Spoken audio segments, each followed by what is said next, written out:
In this episode of View Thunder, I'm investigating the taking of Pelham 123 from 1974, directed by Joseph Sargent and starring Walter Matthau, Robert Shaw, and Martin Balsam. Choose your color-coded identity and watch out for that third rail as we head down the tracks.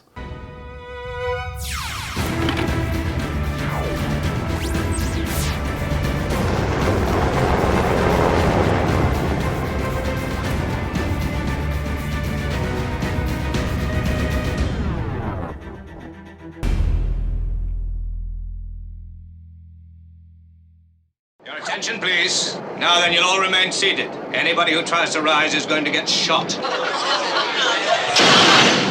I do hope I have made myself understood. You're out of your skull. There's no way you can get away with this. You are underground in a tunnel. At precisely 3:13, we are going to begin executing the hostages. Let's go! Nothing will happen as long as you obey my orders. Got about 50 men inside the tunnel, all wearing vests and armed with machine and submachine guns. We agreed to pay the ransom. Repeat, we agreed to pay the money. Now turn your clock off. The money has to be counted, stacked, tied, transported uptown. It just isn't physically possible. You'll be surprised what's physically possible. An hour isn't enough time. An hour is plenty of time. Just not gonna make it. We'll never make it. The passengers are dead ducks. Walter Matthau, Robert Shaw, The Taking of Pelham, 123. Welcome to View Thunder, curated movie reviews that celebrate art, design, and cinematic storytelling. My name is Kyle, and I thank you for tuning in. Deep within the depths of New York City's grimy subway system, four men, each of them dressed similarly, board the same train from different stations. Their plan? Hijack a subway car and hold the passengers for ransom. Despite a meticulously perfect plan, they didn't count on a clear-thinking transit cop and the common cold getting in their way. But the authorities have their work cut out for them as well, as bureaucracy, politics, frustrations, and technological limitations make every move seem like their last. That's the setup, and it's a simple one, written by Peter Stone from a book by John Godey that relentlessly roars down the tracks towards a violent conclusion, with a little humor along the way. The four hijackers use color-coded aliases throughout the film, a story point that Quentin Tarantino would homage 17 years later in his debut film, Reservoir Dogs. The crew is led by an icy cold and calculating Robert Shaw as Mr. Blue, the mastermind behind the operation. The rest of the hijackers include veteran actor Martin Balsam as Mr. Green, Hector Elizondo as Mr. Gray, and finally Mr. Brown is portrayed by Earl Hindman. The story never takes time to fill us in on who these characters are outside of this criminal undertaking, but we get a perfect sense of who these people are from their actions. And the same can be said for the rest of the characters in the film, including the cool and collected Lieutenant Garber, wonderfully portrayed by Walter Matthau. Set within a true-to-life dank and decaying New York, there's a gritty, tactile feel to every scene. Director Joseph Sargent, who directed the equally gritty White Lightning the year before, orchestrates the action taking place inside the seized train car, the transit control center, and throughout the city expertly, while balancing tonal shifts between the serious nature of the situation and the near satirical humor. Sargent editors Gerald Greenberg and Robert Lovett keep the story focused and moving forward with a lean efficiency, never stopping its momentum to deal with needless exposition or superfluous subplots. There are no characters talking about an impending divorce or being late to their kid's piano recital. The hijackers don't wax poetic about a loved one needing an operation or flashbacks to how they all met and planned this caper. The filmmakers don't feel the need, and I'm glad they don't. The film stays focused on the ever-ticking clock of Mr. Blue's deadline and how Garber, the cops, and city officials scramble to meet his deadlines. As an audience thrust into this story, we really have all the information we need to keep us invested and on edge. The hijackers aren't people to sympathize with, and everything we need to know about the world-weary Garber is expertly delivered by Matthau. The Taking of Pelham 123 is an expertly paced crime thriller with an incredible cast that never once disappoints. I screened The Taking of Pelham 123 on a brand new 4K Ultra HD release from Kino Lorber. Compared to the earlier MGM Blu-ray release, this looks absolutely incredible. The 1080p Blu-ray featured fairly generic packaging art and no bonus content to speak of. Plus, the image was inconsistent in its film grain and often looked like a static grain field was placed over a DNR image. Kino Lorber has completely changed all that with this 2160p transfer and HDR color pass that delivers a remarkable image. Not only is the film grain beautifully presented and consistent throughout, the level of detail is excellent. The colors on this release are gorgeous. Lieutenant Garber's yellow tie really pops instead of a dingy mustard color. The blue paint on the police cars is bright and natural looking. And most importantly, the low lighting when down in the subway tunnels and in the darkened train car translates beautifully. Contrast is excellent with dark areas retaining detail, with characters and actions easily seen and understood in dim lighting. Packaging is a standard black plastic 4K shell with a cardstock slipcover featuring the gorgeous original one-sheet poster art. The back cover art is very standard for Kino Lorber, being very minimalist and clean. I like this design. It's easy to see and read all the pertinent spec details. Bonus content includes a couple audio commentaries, making of featurette, and some key interviews. Kino's release also includes a remastered 1080p Blu-ray as well, so if you've yet to upgrade to 4K, you can still pick this up and get the best 1080p release available. Okay, now let's dive in with some of my favorite parts of the movie. One aspect of classic films I appreciate more and more as I get older, and as the specific eras of these types of films get further away, is the lack of CGI. And don't get me wrong, I love and appreciate digital effects work, but there is something special about seeing stuff as it was without the abundance of post-production processing that we see today.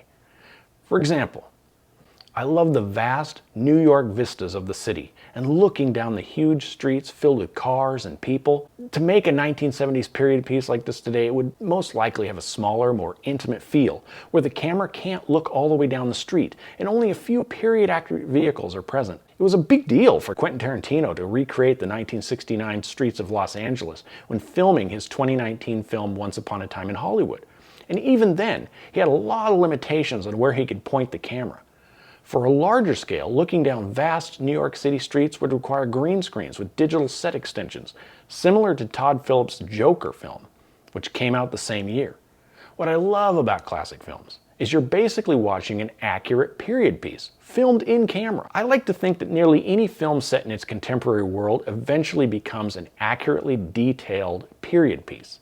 In the case of The Taking of Pelham 123, the long city streets with all the real-world vehicles, newspaper kiosks, the fashions, the filthiness, the billboard art, business signage. I'm a sucker for this kind of real-world production design.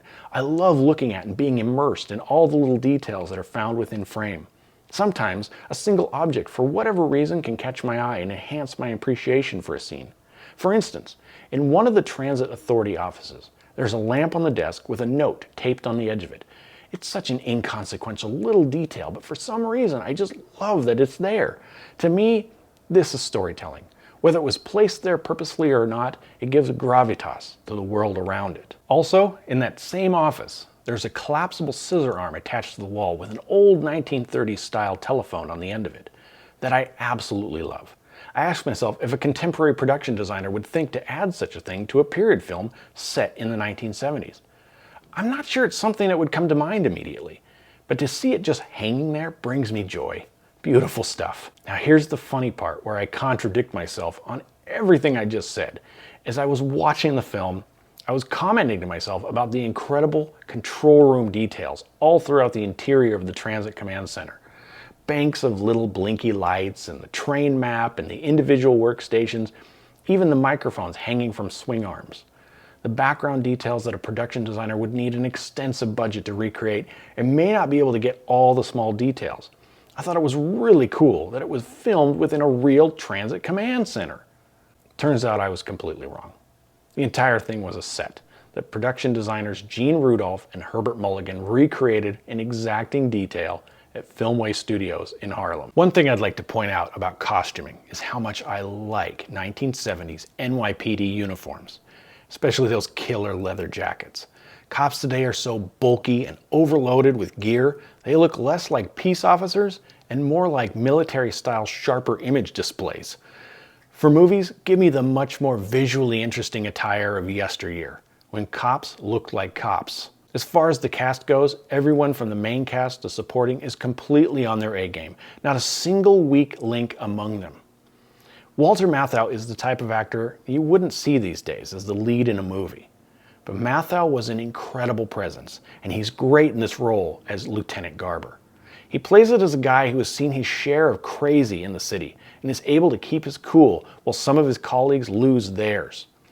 In fact, there's only one moment in the film when Garber loses his temper, and it's well worth it. I like that moment because he grabs a guy by the shirt collar and drops him into a chair. And the way it's played, I feel like he was just supposed to stay in the chair, but within the scene, it rolls out from under him, and he falls on the ground. It's a simple but raw, seemingly unscripted moment that I really appreciate. And Garber's frustration comes right at the perfect moment in the story. It makes sense. Robert Shaw, of course, is perfect as Mr. Blue. He's cold and unemotional, which makes him terrifying. There are little hints to his character's background, and it's just enough to give a sense that this guy isn't someone to mess with, that he knows what he's doing. The story isn't interested in making him fully rounded out, but just by having Shaw in the role, he brings a sense of weight to Mr. Blue that may not have been on the page. Just a few short months later, in the summer of 1975, audiences would be treated to Shaw's iconic performance as Quint in Jaws. The same goes for the three other hijackers as well. Martin Balsam as Mr. Green is one of the great classic character actors of his day. Having been in Hitchcock's Psycho and the classic 12 Angry Men, if you're only familiar with Hector Elizondo from Pretty Woman or his work on Tim Allen's show Last Man Standing, he is almost unrecognizable as an unpredictable, racist psychopath, Mr. Gray. And then there's Earl Hindman as the fourth, and to me, somewhat forgettable, hijacker, Mr. Brown, who would also go on to have a Tim Allen connection playing next-door neighbor Wilson on Home Improvement. There are a couple side characters I'd like to point out. I get a kick out of character Kaz Dolowitz, portrayed by actor Tom Petty, not the singer. He plays this cantankerous, sexist grump of a transit supervisor. He only has a few scenes, but he's so gruff and authentic feeling, it's hard to believe he's just acting and not some actual transit guy they found. And the great Jerry Stiller steals every scene he's in as another transit authority cop. I love it when a film gives you a clue to the ending right in the opening moments without you realizing it. Right at the outset of the film, as we are introduced to Mr. Green, we see that he has a cold, wiping his nose and sneezing. Throughout the film, we're constantly reminded that he has a bad cold, but it never seems like it's anything more than this character's bad day to have a cold. A character detail that keeps Mr. Blue's hijacking plan from being absolutely perfect. Similar to Mr. Gray's undisciplined, violent, erratic behavior. But it's all by design.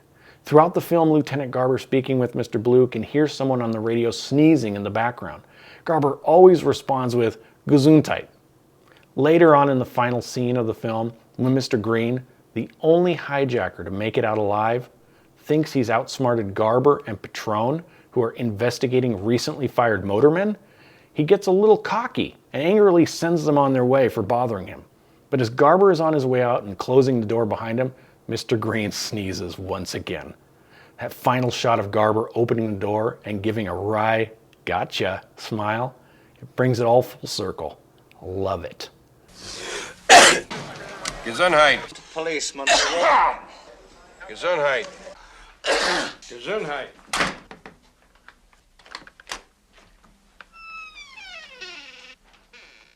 Another storytelling gag I really enjoy involves the mayor, portrayed by Lee Wallace, who you may also know played the mayor of Gotham City in Tim Burton's Batman from 1989. The mayor is hilarious in this film, near parody actually, coming off as so weak, whiny, and ineffective that his deputy mayor has to continually push him to make any decisions. But at one point he is told that he should make a public appearance, and he doesn't want to, because he says the crowd will boo him. The punchline comes later in the film. On a city street, a police commander is told the mayor is here.